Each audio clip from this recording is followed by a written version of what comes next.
as dads, some days we feel like we have all the answers, and some days we feel like we don't have a clue. If that describes you, you're at the right place. This is the All Pro Dad Podcast.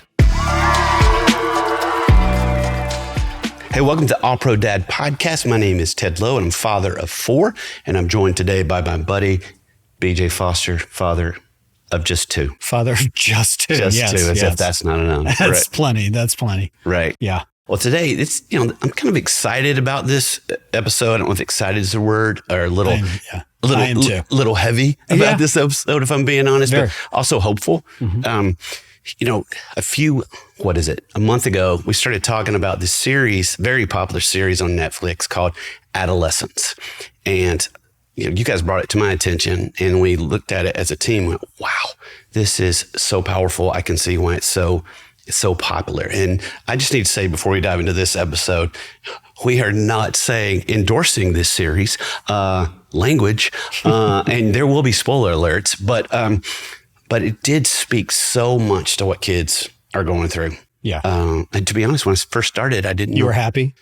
No, I was like, I don't know if I'm going to be able to get through this, because it was about an extreme story, but it felt like it was hitting every insecure and protective bone in my dad body, when coming up. And it was unsettling, to be honest. And could you give our listeners, viewers, a brief synopsis of Adolescence? Sure. So Adolescence is a story of, I think the kid is 12, maybe 13. He's in middle school, and he's arrested for murder. And you find out pretty quickly that he did it.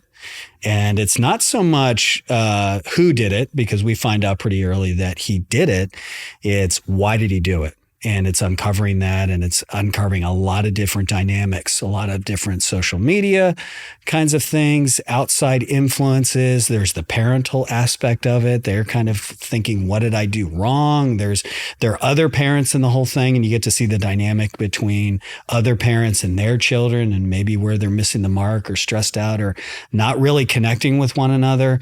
There's social pressures. There's cyberbullying. There's all these things that in the digital age, in the digital world that we're in now, that we have to kind of consider. And it's really well done. It's a lot of times it's done in just the whole thing is done in single shot. So they never cut away. It's a constant hour-long single shot, which definitely builds the drama, builds the tension. And I was in a good mood when I started it, and you haven't been in a good mood since, I haven't. Right? It's very heavy. It's, I think, a lot of things that we really need to take a look at. There's some, teen culture underworld kind of stuff that is out there, and it's very real. Like it's very real and pertains completely 100% to what middle schoolers, teenagers are going through these days. Yeah. And the example is very extreme, but it could not be more relevant to all of us. That was what surprised me the most. Right. When you see something extreme, you're like, well, that's bad for them. Yeah. Yeah. Right. But this happened. It was like, whoa, I can relate. I had so much, connected so much with the parents, what they were going through. And again, with the kids. Well, and sometimes it doesn't, like the things that we go through and the things that kids go through, it doesn't necessarily end in a murder. Okay. But there's so many wounds that come out of this period of life that, there could be internal deaths that are kind of happening every single day that our kids are dealing with. And so to uncover that a little bit and understand that, look, this is the reality that kids are in. It might have been, one girl who was murdered and one boy who was involved in that murder, but you get to see the culture of what they're living in and the meanness that they're living in. And it is unsettling to say the least. Just the way that they treat one another and just the destruction that's going on. Right. And we have to be aware of it as parents. Right. There were 2 scenes that I think popped out that spoke to, one of them speaking to empathy with the kids, and the other one was like empathy for the parents. So the scene that really pops out to me was when the counselor who had been meeting with Jamie, the main character who had been detained, she's trying to talk through some of this with him, and he's getting very agitated, and he even tries to scare her at one point. And she starts talking about some sexuality things and some girls attracted to you, different things. And it was above his 13-year-old maturity, obviously, because he would even stop and he would say, "Are we allowed to talk about this?" You could tell he had obviously talked about with his friends, Sure. but he's, "Are we allowed to talk about this?" And I thought, wow, how many conversations he had with kids about this, because that's the culture they live in. Mm-hmm. But being an adult, this is not okay. There was something that was heartbreaking for me, that he thought I couldn't reach out to an adult who could have really helped him. It's a total disconnect. I mean, that's the thing. It's an absolute disconnect. You can see the wall between the adolescent world and the adult world. Yeah. Like, you don't understand this land. Mm-hmm. I'm not going to talk to you about this land because you don't understand it. And it turns out kids aren't wrong. Right. In so many ways. Even when we think we do, we usually don't. The other scene that I think any parent, when hears this, they're going to be, oh, that I can relate to that, is at the end when his parents are wrestling with their part of it. It is just so profound. And, it's easy to point the finger at them, but you're going, oh, I related to this. I'll read you guys a couple of lines from the film that I think will speak to this. The mom said, this is after it's happened and he's been convicted. Mom says, he never left his room. He would come home, slam the door straight up to his computer. Dad, we couldn't do nothing about it. All kids are like it these days. He was in his room. Didn't we think he was safe? You know what harm could be going on in there? I thought we were doing the right thing. The mom says, you were a great dad and I was a great mom, but we made him. Mm-hmm. That one hit me. Mm-hmm. Dad said, so if my dad made me, how did I make that? And then he says, should we have done more? The mom says, I think it would be good if we accepted that we could have done more. And the dad stops, drops his head and said, I should have done better. Yeah. And that is the big question of the week, is how do we help our kids navigate the digital world? Yeah, because I think this series just really exposed the vulnerability of kids in the digital world. And parents are caught in the middle. They don't really know what to do here. And the digital world, the problem with the digital world is it's constantly changing, constantly updating. So trying to help navigate it can be a real challenge. Yep. And I think whether you watch the series or not, and again, we're not endorsing the series, just as a way of teeing up the important conversation, is how can we as dads support our kids growing up in the digital world? Here's a little bit of perspective that I want us to walk through and unpack a little bit. Is number one, we have to understand things from a teenager's perspective. You could just see this divide between parents and kids, right? Another thing was the online validation and self-worth. The kids get so much of their validation and self-worth from things they see online. When the counselor asks Jamie, again, who's the lead character, says, do girls like you? And he goes, no, I'm ugly. Because what he had seen online had told him, you're ugly. Right. I mean, I think that's the challenge. That's the really hard thing with it. Like, it was hard enough for us. Ugh. When you would either get validation or not. We all have an inner critic. That inner critic is looking for validation in a really loud way. And what social media does is they put their pictures, they put their content online, and they're getting real time likes or no likes, and everything is being communicated to the kids. Basically have two voices. You have one voice that says, I'm good, I'm attractive, or there's self-confidence. And then you have this other inner critic voice that is just trying to rip the kid apart. And this one is super loud. And this one is very quiet. And so when they're not getting likes or whatever, it's just giving a bullhorn to their inner critic. And so immediately, the kid comes in, he's like, no, I'm ugly. And he's looking for her to say, no, you're not. You're not ugly. And she doesn't say it. And he even tells her, you're supposed to say that that's not true. I'm not going to believe you, but you're supposed to, as the adult, tell me a lie. Exactly. Right. But I would know you're lying. Right. Or I would think you're lying. Like, because this voice is telling me that I'm not. Right. And it's being validated by my peers because they're not liking my stuff as much as they're liking Jimmy's stuff or Tommy's stuff or whatever. So much. Yeah. It's just a constant comparison and constant voices kind of coming at them. Then next you have kind of this cyberbullying and online harassment component to this whole story. That the fact that this kid had put something online and this girl made a comment, a negative comment, using emojis that adults couldn't really understand, but the kids knew it. And it got a bunch of likes. So she comes online in front of everybody and in a digital way smacks him in the face. And a bunch of people kind of pile onto him. And again, it's this, in middle school in particular, there is this culture of just meanness. Like they have no idea the impact that they're having on each other, or they do. And they don't really, they don't get it. They don't understand how much they're hurting one another. All they're looking for is their own validation. If I smack this kid, I get attention. Like that girl. Like adults do. Oh, completely. Right. Completely. Except we understand a little bit more. We're a little bit more, we understand the hurt it's causing. Right. We just might decide to do it anyway. Right.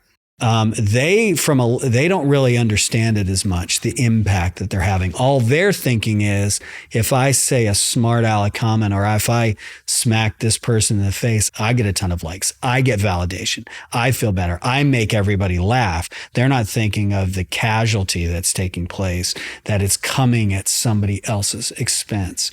And that's all what happened to this kid is he got hit, he got smacked, and everybody kind of piled on.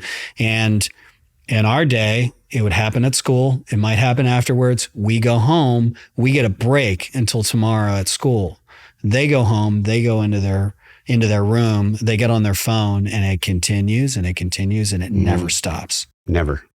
24 hours a day. 24 hours a day. So then you have this pressure to conform to online norms or what people would think is attractive, that girls have to rise to this standard of models and whatever else would get the attention of someone. And then you've got boys who have to figure out what it means to be masculine and strong and tough. And this is where in the story, this boy, Jamie, had these things happen where he had initiated with a girl. He had asked her out. She had rejected him. That hurt. And all of a sudden he's trying to figure out what to do with that hurt. And he's trying to figure out, okay, what do I need to do to be attractive? And he finds Andrew Tate, who's telling him that 80% of the women in the world are attracted to 20% of the guys.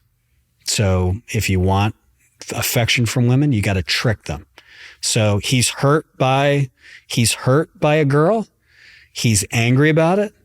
And he has that anger and that bitterness nurtured by this guy he's finding online who tells him this is what it means to be a guy.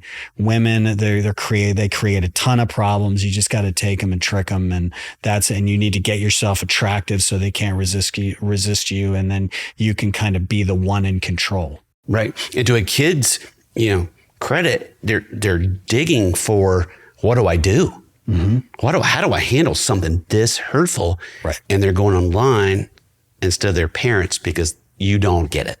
So basically what we're saying, from a kid's perspective, we've got to realize as dads that there's online validation and self-worth. There's cyberbullying and online harassment, which breaks our heart. And then there's the pressure to conform to online norms, right? And from a dad's perspective, I think we have to consider, how do we navigate this cultural divide, digital divide between us and our kids? Because if we're being honest, to one degree or the other, there's a lack of understanding on our part of what they're living in online, right? Yeah. Well, I think even bigger than online, there is a subculture that kids live in. And the tough reality is we are not invited to it. They don't want us there. They don't want us to know it. So even in this show, the girl went after the boy with 2 emojis. That was it. And adults thought she was complimenting him. Right. But really she was going after him with 2 emojis. And the minute we learn them, okay, so you might go out and find an article that's like, what do these emojis mean? The second you read that article, the language is changing. You're behind a couple months at least. Right. Like you're just learning it now. And so that we can ask our kids, hey, what does this mean? What does this mean? And they'll tell us. Right. And the second they know that we know what the language is, that's when it changes. And we need to figure out how to deal with that. And we're going to talk about that a little bit later. Right. And I think another thing that dads have got to think about is just the difficulty in setting boundaries. What does that look like? How long are they on their phones? Are they on their phones? At what age do they get phones? All those things. There's just a difficulty for dads. There's no set right or wrong way. There's no rule book for anything as being a dad, but especially with this. I think another thing dads are dealing with is the fear and anxiety about online dangers and how to handle it. And then these communication breakdowns. How do I talk to my kids about this? Where do I start? What do I say? All right. So now that everyone's listening and watching wants to cry and is totally overwhelmed, like we were watching this series, let's talk about some hope, right? And that was the thing we want to do with this episode the most is give you hope. So let's talk about what are some practical steps that we as dads can do. Okay. Well, number one, I think it's important to watch for the signs. Okay. So is your kid isolating away? Has their behavior changed lately? Even just in the way that have their clothes changed? Has their group of friends changed? In the way that they talk to you, like is there an edge to how they speak? Like all these very subtle signs, these subtle tics, those are the things we need to very much pay attention to. How are they interacting with people around the house? Do they seem more agitated? And some of these things are going to be, okay, they're just teenagers. Like we've written articles like this and there are people that commenting on, well, that's just teenagers. Great. Yeah, you're right. Right. However, that's an evaluation you need to make.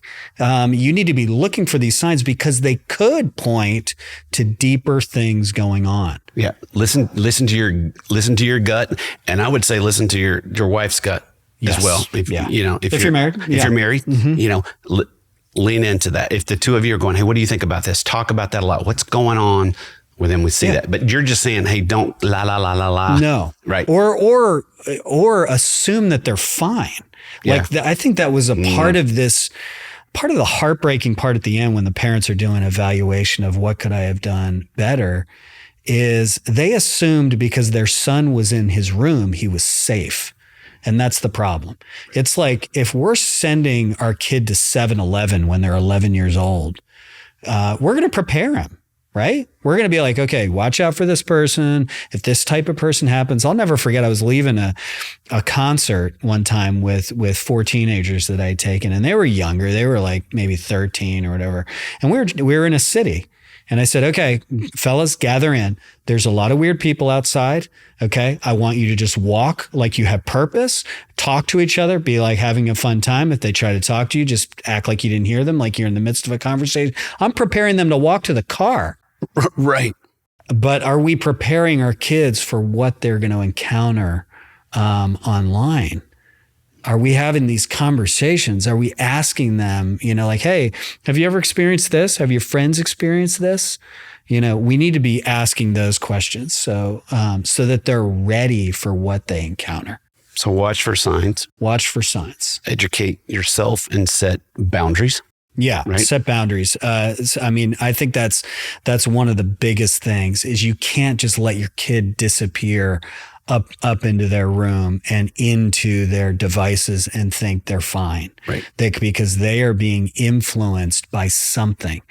A friend of mine used to say consistency over time equals impact. Well, if they're consistently up in their room and they're consistently hearing from who knows who upstairs in their room, that's going to have an impact over time. That's going to be impacting their heart. And what is ever going into their heart is eventually going to come out in their behavior. That's good. So we have to prepare them for this, but we have to have boundaries around these things. Like, I wouldn't personally, I don't let my kids going into their rooms alone with their devices. No. I don't let them stay overnight with their devices. They have to plug them in at 10 o'clock downstairs. Yep. And so we got to have some type of boundary so that they're not lost in this stuff all day. And we need to be, and part of the thing that does is if they can't be on their device for 4 hours, what are they going to do with those other 2 hours? It's more opportunity to spend time with you. That's good. That's good. What else? We kind of talked about it a little bit, but listen and talk to your kids. So, and I think one of the best questions you can ask them is, hey, what are your friends talking about these days? Who are your friends listening to? Like who are your friends talking about that has influence? Do you like these folks? Start out with their peers first, because they're much more willing to throw their peers under the bus and say, well, they're into this kind of thing. And it gets them talking. I've got a friend. Yeah. Hey, what are your classmates? That's good. What are they doing? And so it's a little bit, instead of going, hey, who are you following these days? That's a little bit more, okay, I'm being interrogated now. But if you come in through the side door when you're just like, hey, what are your classmates? And then you can start to get, hey, do you follow this person? What do you think about them? Or what do you think about what they're saying? What's happening? How are things? Have you ever seen any kind of cyberbullying? Have your friends ever dealt with that before? That's probably. And you could probably pick up some of the signs, if they are like, if they're a little bit dismissive, or you start to see them get a little bit agitated or angry, that's probably a good sign that they've dealt with it themselves. Like, have you dealt with this? And be empathetic, show it in your eyes. I think we're very quick to react to the things that they tell us. And it is extremely important not to react with any kind of judgment, and to react with empathy, and to listen, to validate how they feel, and make sure to share your own experiences, share your own struggles. Those are the types of things that I think are able to connect you with the things that they're going through, and helps them realize that you understand a little bit about what the things that they're experiencing. Absolutely. Absolutely.